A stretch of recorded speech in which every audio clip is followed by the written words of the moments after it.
పిల్లోడు వస్తాడా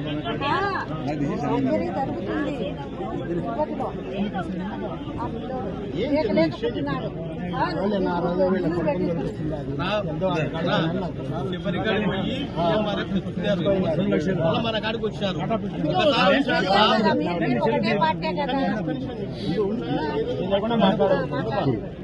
ఏదో మాట్లాడితే ఇబ్బందులు వస్తాయి.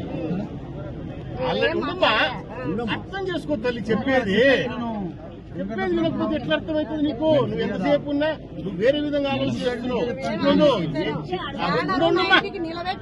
నువ్వు ఉంటావా ఇంటావా లేదా?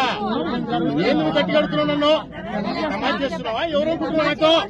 ఎవరనుకుంటున్నావు? నేను ఏమనుకుంటున్నావు? ఏమనుకుంటున్నావు అసలు నువ్వు? నువ్వేమనుకుంటున్నావు? అసలు నువ్వేమనుకుంటున్నావు? నన్ను ఏంది నీ గమెంట్ ఏంది? నాకు అర్థం కాదు. గమెంట్ ఏంది? ఏంది నీ గమెంట్ ఉంటున్నా కాడ? వినడం లేదే. ఒక్కసారి ఎవరికైనా సీఎంఆర్ఎఫ్ వచ్చిన తర్వాత ఎంపీ కాదు, ఎమ్మెల్యే కాదు, ముఖ్యమంత్రికి కూడా 3 ఏళ్ల వరకు చేయనికి లేదు. అప్పటికి నీకు తెలియదు. కాగితాలే పట్టుకోలే, నువ్వు పట్టుకోలే. మా పిల్లోడు చెప్పిన కాగితాలే పట్టుకోలేమా?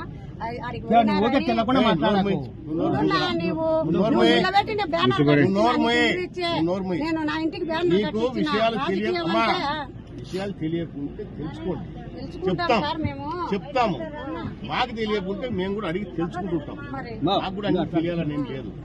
చెప్పినప్పుడు అర్థం చేసుకోవాలి. గానీ నువ్వేదో ఊర్లో అందరి ముందర పబ్లిక్ ముందర వచ్చి ఎమ్మెల్యే క్వశ్చన్ చేసినా అవి చేసినా నువ్వే వచ్చిండొచ్చు. మళ్ళీ ఊరికి ఎందుకు రాలే? నువ్వే వచ్చి అడిగిండొచ్చు. నువ్వు ఇప్పుడు ఊర్లో అంటే ఒక 50 మంది 100 మంది ఉంటే కదా రచ్చ పెడితే నువ్వు రచ్చ పెడితే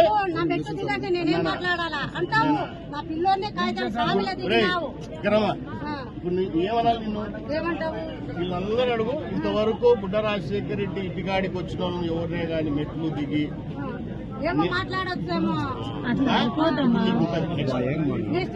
నీకే ఉంటుంది. వీళ్ళందరూ